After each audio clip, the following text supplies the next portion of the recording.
Hello दोस्तों। तो स्वागत है आप सभी का मेरे चैनल लव ऑफ पेन झाऊ पर। आज मैं आप सभी के साथ मेरे झाऊ अंकल का नेक्स्ट पार्ट शेयर कर रही हूँ। तो कहानी की शुरुआत होती है हमारे वांग से। वांग को जो कि जेल हो चुका था, अभी वांग को लॉकअप में बंद कर दिया गया था। वांग चुपचाप लॉकअप के अंदर था और वांग को अभी बहुत ही दंडे बरसाए गए थे वांग के ऊपर। वांग चुपचाप उन दंडों की मार बर्दाश्त कर रहा था और एक आग की आवाज़ भी नहीं निकाल रहा था अपने होठों से। वांग बिल्कुल ही टूट सा चुका था। वांग के साथ इतना सब कुछ हुआ था, उसे उसे जिसकी ज़रूरत थी उसकी उसकी मम्मी की, जिसने कभी उस पर ध्यान ही नहीं दिया। उसके स्टेप फादर ने उसके साथ इतना सब कुछ किया और जब उसने अपनी सेफ्टी के लिए अपने स्टेप फादर पर गोली चलाई और उसकी मौत हो गई, तो उसकी मम्मा समझी नहीं कि आखिर उसके बच्चे ने ऐसा क्यों किया और क्यों मारा। उन्होंने सीधे उसे पुलिस के हवाले कर दिया। वांग बिल्कुल ही टूटा हुआ था और वांग की आंखों से बस आंसू गिर रहे थे। वांग पर बहुत ही दंडों की बारिश हुई थी। अब वांग को मारना छोड़ दिया जाता है और वांग बिल्कुल ही लॉकअप में एक कोने में बैठा रहता है। वांग के पूरे शरीर पर अब दंडों के निशान थे, जितने निशान उसके शरीर पर बाइट्स के थे जो उसके स्टेप फादर ने दिए थे, उसने ही निशान अब दंडों के थे। दोनों निशान कुछ मिक्स हो चुके थे। वांग की आंखें लाल थी, वो अब भी रो रहा था पर वो होठों से एक शब्द नहीं कह रहा था। अब एक पुलिस वाला अंदर जाता है और वांग की ओर धंधा करता है और बोलता है, साले तुझे मैंने इतना मारा फिर भी तू कुछ कह नहीं रहा है, ज़रा सा नहीं रो रहा है, तुझे फ़र्क नहीं पड़ता क्या? तूने अपने बाप को गोली मार दी, क्यों मारी आखिर तूने? हाँ क्यों? क्या कारण था ऐसा जो तूने अपने बाप को मार दिया गोली? वांग उस पुलिस वाले की ओर देखता है। अभी वांग की आंखों से आंसू बह रहे थे, वांग की आंखें बिल्कुल ही लाल थीं। उसकी ओर देखता है, थोड़ी देर देखता है, फिर अपनी नज़रें नीचे कर देता है और चुपचाप रहता है। जब पुलिस वाला वांग की आंखों को देखता है तो नोटिस करता है कि वो रो रहा है और उसकी आंखें बिल्कुल ही लाल है। अब पुलिस वाला वांग के पास बैठता है, उसे चेक करने लगता है। वांग खुद को छुड़ाने की कोशिश करता है, नहीं छोड़ो छोड़ो मुझे, नहीं छोड़ो मुझे।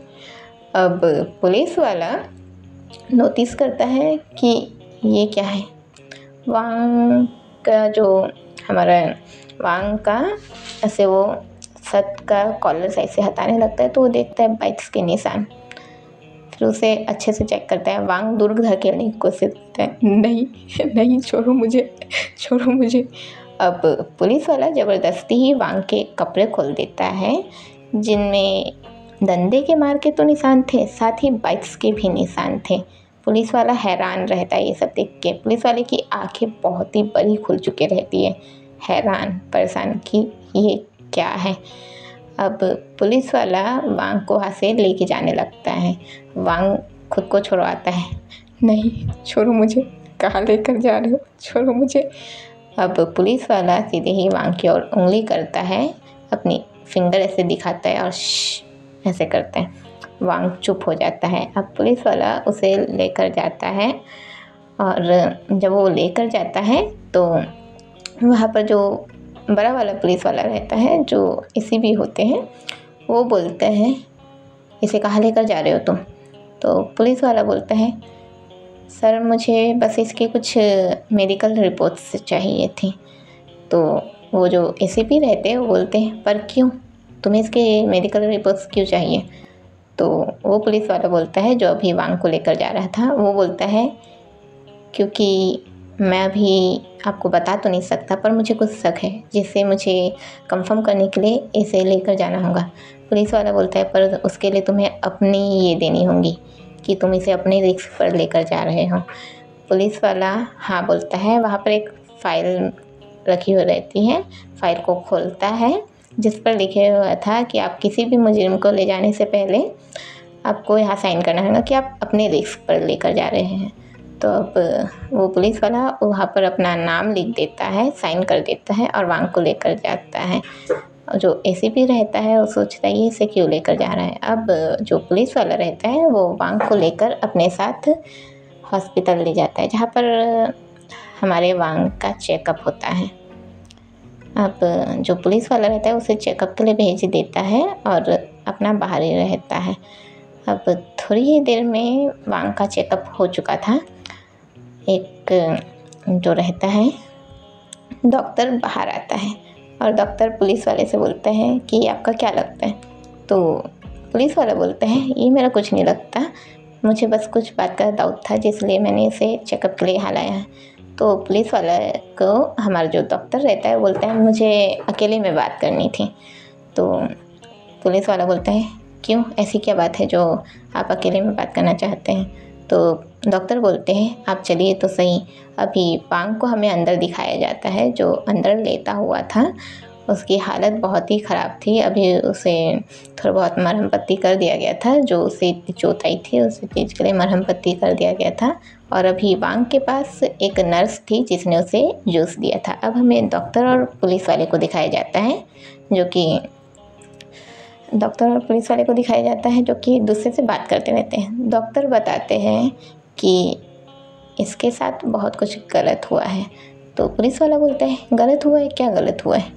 तो डॉक्टर बताते हैं कि इसके साथ रेप हुआ है। पुलिस वाला हैरान, क्या रेप हुआ है। अब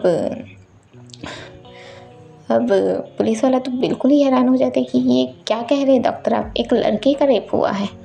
तो पुलिस वाले को जो डॉक्टर रहते हैं वो बोलते हैं कि हाँ इसका रेप हुआ है, इसके वजह से किसी एजेड आदमी का मिला है जिस कारण, और इसके शरीर पर पूरे ही बाइट्स के निशान हैं करके और सब बताते हैं। और इसके साथ ये सब अभी से नहीं टाइम से हो रहा है, इसे हेरासमेंट किया जा रहा है जिस वजह से ये ऐसा हो गया है करके। तो अभी पुलिस वाला तो बिल्कुल ही हैरान रहता है। अब पुलिस वाला हैरानी से डॉक्टर से बात करता है और फिर उसकी रिपोर्ट लेता है कि वांग को क्या दिक्कत है, वो सब चीज़ों की रिपोर्ट लेता है। अब पुलिस वाला वांग के पास आता है, वांग पुलिस वाले को देखता है तो पुलिस वाला बोलता है फिक्र मत करो, मैं तुम्हें चोट नहीं पहुंचाऊंगा, बस मेरे साथ चलो और जैसा मैं कहूँ वैसा करना। अब वांग बस सर हिला देता है और अब वांग को वहाँ से रिलीफ मिल जाता है उस जगह से। अब इन लोग निकल जाते हैं हॉस्पिटल से, वापस थाने आते हैं, वापस लॉकअप में। अब पुलिस वाला वांग को वापस लॉकअप में डालता है और बोलता है मैं तुम्हारी मदद करना चाहता हूँ पर उसके लिए तुम्हें मेरा साथ देना होगा। वांग कुछ नहीं बोलता, बस सर अपना नीचे झुका देता है। अब पुलिस वाला वो जो एसीपी रहता है उसके पास ले जाकर वो जो उसके रिपोर्ट्स रहते हैं वांग के वो दिखाता है और बोलता है इसके साथ इतना सब कुछ हुआ है, मुझे नहीं लगता सर कि हमें इसे जेल में रखना चाहिए या इसे कोई सज़ा देनी चाहिए, ये इस सज़ा के काबिल तो नहीं लगता मुझे। अब वो जो एसीपी रहता है बोलता है सज़ा के काबिल नहीं लगता मतलब। अब जो पुलिस वाला रहता है वो एसीपी को बोलता है आप पहले ये रिपोर्ट्स तो देखिए। अब जब एसीपी रिपोर्ट्स देखते हैं तो हैरान परेशान कि क्या एक 15 साल के बच्चे के साथ इतना सब कुछ हुआ है। अब जो पुलिस वाला रहता है वो कोर्ट पर एक वो दर्ज करता है कि अब उसे मतलब ये करना है कि एक बच्चे को जेल में डाला गया है और क्या बोलते रहे, एक बच्चे को जेल में डाला गया जिसके साथ इतना सब कुछ गलत हुआ है और उस बच्चे ने तो अपने बचाव में सामने वाले पर गोली चलाई थी तो उसे जेल नहीं हो सकती, इसलिए अब उसे ये किया जाता है। अब वो पुलिस वाला कोर्ट में सीधे एक अर्जी डाल देता है कि ऐसा ना हो करके। अब यहाँ कोर्ट में लड़ा जाता है, हमारी जो वांग की मम्मी रहती है उसे भी बुलाया जाता है पर वांग की मम्मी इन सब बातों पे यकीन ही नहीं करती। वांग की मम्मी के तो सीधे जैसे समझ जाओ आप सभी कि एक पट्टी बंदी हो कि जो इंसान उन्हें इतना प्यार देता था, जो इंसान उसके सामने इतने अच्छे से रहता था, वो उसके बच्चे के साथ ऐसा कैसे कर सकते हैं। वांग की मम्मी इस बात पे यकीन करने को तैयार ही नहीं थी, बिल्कुल भी यकीन नहीं करती है। और वो बोलती है वांग से, तुम शुरुआत से ही उन्हें पसंद नहीं करते थे। अभी हमें वहाँ का सीन बताया जाता है, कोर्ट का सीन, जहाँ पर ये लड़ा जा रहा था वांग के लिए। अभी हमारी जो वांग की मम्मी है वांग पर चिल्लाते रहती है, तुम उन्हें शुरुआत से ही पसंद नहीं करते थे, तुम उनसे शुरुआत से ही दूर रहते थे, वो तो तुम्हें बच्चा बच्चा बोल के तुम्हारे पास जाते थे ना, तो तुम उन पर इतना बड़ा इल्ज़ाम कैसे लगा सकते हो। वांग तो जैसे टूट ही चुका था कि उसकी माँ ही उस पर विश्वास नहीं कर रही है। वांग अपनी मम्मी को देखता रहता है। अब होता ये है कि एक तरफ वांग की मम्मी बर्दाश्त नहीं करती है, इस बात पे यकीन ही नहीं करती है कि उसके हस्बैंड ने उसके बच्चे के साथ ऐसा कुछ किया है करके, वो यकीन करने को नहीं तैयार रहती है। और इधर वांग तो चुप ही रहता है, वांग कुछ नहीं बोलता कि उसके साथ ये सब हुआ है, इसलिए उसने अपने डिफेंस में गोली चलाई थी। आखिर में वांग का जो रहता है वो साबित हो जाता है, क्योंकि मेडिकल रिपोर्ट्स वगैरह सब कुछ हमारे जज साहब को, जो पुलिस वाला रहता है, वो दिखा देता है। तो इसलिए अब हमारे वांग ने जो गोली चलाई थी, भले अपने बचाव में चलाई थी, पर फिर भी चलाई तो थी, वांग के हाथों से खून हुआ था। इसलिए अभी वांग को जेल होती है, और जेल होती है 3 सालों के लिए। अब वांग को जेल हो जाती है 3 सालों के लिए। उसके बाद अब हमारा वांग आता है जेल में। जो पुलिस वाला रहता है वो वांग से माफ़ी मांगता है, बोलता है माफ़ करना, मैं तुम्हारी हेल्प नहीं कर पाया, मैं तुम्हें नहीं बचा पाया। वांग पुलिस वाले की ओर देखता है और चुपचाप सर नीचे कर देता है। अब हमें वांग के उस जगह को दिखाया जाता है जहाँ पर वो उस जेल में रहता है। हमें उस जेल को दिखाया जाता है जहाँ पर बहुत सारे लड़के रहते हैं, सिर्फ लड़कों का ही ये जेल रहता है। अब वहाँ पर वो लड़के रहते हैं और वांग को लड़के लोग बुली करते रहते हैं। वांग बिल्कुल ही अकेला पड़ चुका रहता है और उन लोग बुली करते हैं। क्यों? अब इतना जो केस हुआ था, आखिर केस ऐसा हुआ था कि एक स्टेप फादर ने अपने स्टेप सन के साथ इतना सब कुछ किया। ये सब जो फैल चुका था और वांग का ऐसा फैल गया था कि वांग के साथ ये सब हुआ है करके। अब वहाँ पर जितने भी लड़के रहते हैं, कुछ बेकार लड़के रहते हैं जो कि वांग को ये करते रहते हैं, मतलब उसको छेड़ते रहते हैं कि इसके साथ ये सब कुछ हुआ है तो हम भी तो ट्राई कर सकते हैं। ज़्यादातर कुछ गिरे हुए लोग तो ऐसे ही सोचते हैं। अब कुछ गिरे हुए लोगों की सोच हम क्या ही बदल पाए। अब कहानी में आते हैं, तो लोग वैसे ही करते रहते हैं, वांग को परेशान किया जाता है, वांग हर्ट होता है। अब धीरे धीरे बहुत टाइम बीत जाता है, वांग जैसे तैसे उस जगह पर रह कर अपनी आदत बना लेता है, वहीं पर रहता है। अब जैसे जैसे वांग पर हमला होता है, वांग जैसे तैसे बच जाता है। उसकी कुछ लोग, कुछ अच्छे लोग भी होते हैं, कुछ बुरे लोग भी होते हैं। जो अच्छे लोग रहते हैं वो वांग की हेल्प करते हैं, जो बुरे लोग रहते हैं वांग को हर्ट करते हैं। अब धीरे धीरे होता ये है कि हमारा वांग जो कि उस जगह पर आदत हो जाता है, उसे आदी हो जाता है उस जगह का। तो अब वांग ऐसा हो जाता है कि अब हमें संगत जैसी मिलती है, हमारी रंगत कुछ वैसी हो जाती है। उस जगह पर अच्छे लोग तो थे, पर ज़्यादातर गाली वाले और हर किसी से बदतमीजी से रहने वाले, हर किसी से फाइट करने वाले।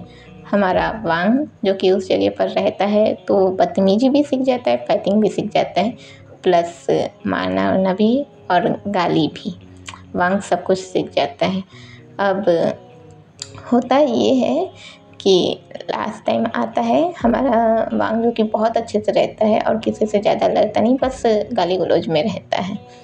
अब हमारे वांग को वहाँ से वो मिल जाता है, मतलब 3 साल बीत जाते हैं और वहाँ से वो निकल जाता है। और फिर निकलता है तो जब अपनी माँ के पास आता है, कि अपने घर आता है कि वो माँ से मिले और माँ से बात करें, पर जब वांग पहुँचता है घर तो जैसे वांग की तो दुनिया ही उजड़ चुकी थी, वांग की मम्मी नहीं रही थी। वांग की मम्मी कब का जा चुकी थी वांग को छोड़कर। अब हमें दिखाया जाता है वांग सीधे टूट जाता है। पहले उसकी माँ ने उसे एक्सेप्ट नहीं किया कि उसके साथ ये सब कुछ हुआ, और अब उसकी माँ उसको जाके छोड़कर जा चुकी थी। अब सीन कट होता है, वांग का फ्लैशबैक ख़त्म होता है। अब वांग का जो फ्लैशबैक ख़त्म हुआ, वांग अभी भी हैन को वैसे ही हक करके रखा हुआ था। वांग रो रहा था, हैन भी रो रहा था। वांग अब हैन के छोड़ देता है और हैन से दूर जाने लगता है और बोलता है, अब तुम्हें पता चला, अब तुम्हें पता चल गया है ना क्या हुआ था। बचपन में ही मैंने अपने पापा को खो दिया, फिर मम्मी ने दूसरी शादी की, मेरे स्टेप फादर ने ही मेरा रेप किया और मैंने उनका खून किया। अब तुम मेरे साथ नहीं रहना चाहोगे।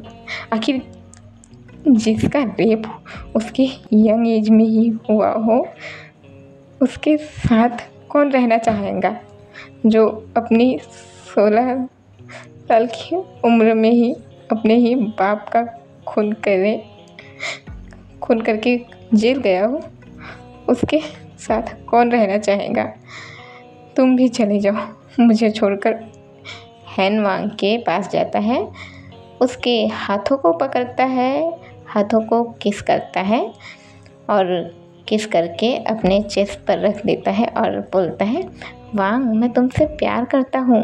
इस बात से कोई फ़र्क नहीं पड़ता तुम्हारा पास्ट कैसा था या तुमने क्या किया, पर तुम्हारा प्रेजेंट मैं हूँ और मैं फ्यूचर भी मैं ही रहूँगा और मैं तुम्हें कभी भी छोड़ कर नहीं जाने वाला, कभी नहीं, बोल के हैन वांग के सर से अपना सर रफ करता है और बोलता है, कभी नहीं, कभी भी नहीं। अब आप सभी सोचोगे कि वांग तो इतना गाली देने वाला पर्सन था, शुरुआत से ही वांग ने कुछ ज़्यादा ही गालियाँ दी थी, फुलतू बदतमीजी की थी और हंसमुख भी था। तो अचानक से ऐसा क्या हुआ कि वांग ऐसे अचानक ही हैन से लड़ने लगा, रोने लगा और उसकी यादों में उसका पास्ट आने लगा। तब इस बात को क्लियर मैं कर देती हूँ। वांग का वो याद है जब हैन वांग को घर में लॉक करके गलती से चला गया था और दिन भर बिल्कुल भी नहीं आया था। दिन भर क्या, वो रात को लेट से आया था और वांग ने हैन के जो दिया था नाक पर एक मुक्का। आपको उस एपिसोड तो याद ही होगा आप सभी को। अगर आपको याद नहीं है तो आप घर जाकर चेक कर लीजिए। अब हमें वही दिखाया जाता है कि हुआ ये था असल में, जब वांग अकेला था अपने हैन के घर में ही अकेला था, तो वांग बिल्कुल ही अकेला फील कर रहा था।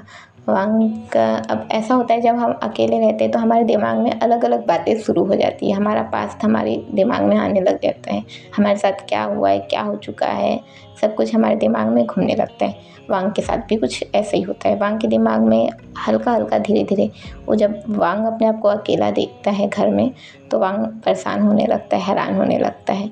धीरे धीरे वांग अब हाइपर टेंशन में चला जाता है, उसे बहुत टेंशन होते रहता है, उसे याद आते रहता है कि उसके स्टेप फादर उसके अकेलेपन का फ़ायदा कैसे उठाते थे, उसके साथ क्या करते थे। वांग के दिमाग में ये सब कुछ घूमने लग जाता है। वांग बिल्कुल ही रोने में आ जाता है, रोता है, खुद को समेटता है, खुद के बालों को खींचता है, खुद का गला दबाता है, खुद को ऐसे जैसे नखोरते रहता है कि नहीं नहीं, ऐसा नहीं होना चाहिए। वांग बिल्कुल ही डिस्टर्ब हो चुका था। अब यही कारण था जो कि वांग का ऐसा हालत हुआ था। वांग का जो उसे ये सब याद आया और अगर आप लोग समझ जाओगे कि क्या हुआ था। उम्मीद है मैं समझाने में थोड़ा कामयाब हो पाई हूँ। अगर ना समझ पाओ आप लोग तो पूछ भी सकते हो, मैं और क्लियर से बता दूँगी। अब यहाँ से सीन शिफ्ट होता है झाओ, किन, जियांग, वेन और मैडम फुमोंग पर। घर पर सब खुश थे, मतलब हमारे किन, झाओ वही थे, जियांग और वेन भी सभी बातें कर रहे थे। बस मैडम फुमोंग थोड़ी परेशान थी। मैडम फुमोंग मन में सोचती है कि उन्होंने जो पेपर्स तैयार किए थे वो पेपर्स फाइल्स के लिए, जो डील है उसके लिए जमा करना था, पर उन्होंने पेपर्स रखे कहा वो भूल गई हैं। अब हमें जियांग और किन को दिखाया जाता है, जो अभी वही हॉल में बैठे हुए थे और एक दूसरे से बातें कर रहे थे। इन दिनों में जियांग और किन की अच्छी दोस्ती हो जाती है। झाऊ भी वेन का ख्याल रख रहा था। झाऊ वही हॉल में वेन को कुछ खिला रहा था और वेन खा रहा था। अब अचानक ही कॉल बजने लगता है। मैडम फोमोंग जाकर कॉल उठाती है, थोड़ी देर बात करती है और सरप्राइज हो जाती है और बोलती है कि क्या, कब, कैसे? आपने मुझे बहुत अच्छी न्यूज़ दी है, पर वो सारी डिटेल्स आपके पास कैसे आए? फिर बोलते हैं अच्छा जी, थैंक यू, मैं ज़रूर पार्टी दूंगी। अब मैडम फोमोंग फ़ोन रख देती है और वापस सोफे पर जाकर बैठ जाती है और बहुत खुश रहती है। जियांग बोलती है मम्मा आप खुश लग रही हैं। मैडम फोमोंग बोलती हैं हाँ जियांग बेटा, मैं जिस दिल को पाने के लिए मेहनत कर रही थी मुझे वो मिल गए हैं। जियांग खुश हो जाती है और बोलती है सच मम्मा, आपको वो दिल मिल गई? मैडम फोमोंग हाँ बोलती है।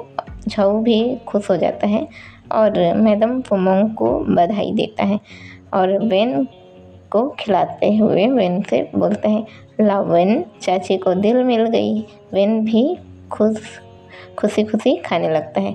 अब वेन कुछ याद करता है जब चाची जियांग को लेकर रूम से चली गई थी, मतलब रूम में गई थी। अब वेन उनके पेपर्स को निकाला था। वो वेन देखता है वो पेपर्स दिल के लिए था, तो वेन उन पेपर्स को अच्छे से चेक करता है, फिर उन पेपर्स को किसी को मेल कर देता है उस जगह पर जहाँ वो पेपर्स जाने थे। अब वेन की याद ख़त्म होती है।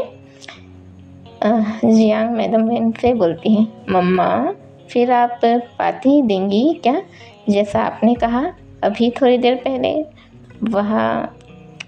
कहा। मैडम फोमोंग हाँ बोलती हैं। अब सीन शिफ्ट होता है जिन पर। अब सीन शिफ्ट हो रहा है हमारे जिन पर। जिन अपने घर पर था। जिन गुस्से से अपने घर के सारे सामान को उठा के फेंका जा रहा था। जिन गुस्से से चिल्लाता है जिस दिल के लिए मैं इतनी मेहनत कर रहा था वो फोमोंग को मिल गई, आखिर कैसे? अब जिन अपने ही रूम में जाता है और रूम में रखा हुआ वाइन उठाता है, एक सांस में ही पी जाता है और बोलता है इतने सालों बाद मैं हार गया, फिर से हार गया। अब सीन शिफ्ट होता है हैन और वांग पर। वांग हैन के कमरे में ही बैठा हुआ था और हैन अभी किचन में था, कुछ बना रहा था। तभी हैन को कॉल आता है मैडम फोमोंग का। हैन कॉल उठाता है तो मैडम फोमोंग हैन को बताती है कि उन्हें वो दिल मिल गई है, तो वो कल आ जाए। अब हैन तो कल चला जाएगा अपने जॉब पर वापस। वांग का क्या होगा ज़रा सोचिएगा। और अभी मैं आप सभी से अलविदा लेना चाहूँगी। बाय बाय दोस्तों। उम्मीद है ये एपिसोड आप सभी को पसंद आया हो तो लाइक कमेंट शेयर करना ना भूलें और कमेंट में जाने से पहले जय वेंझो लिख कर जरूर जाए। और उम्मीद है कि समझ में तो आया हो कि क्या हुआ था असल में वांग के साथ। वांग का पास तो यही तक था और बस इतना ही। जय वेंझो ऑल्स।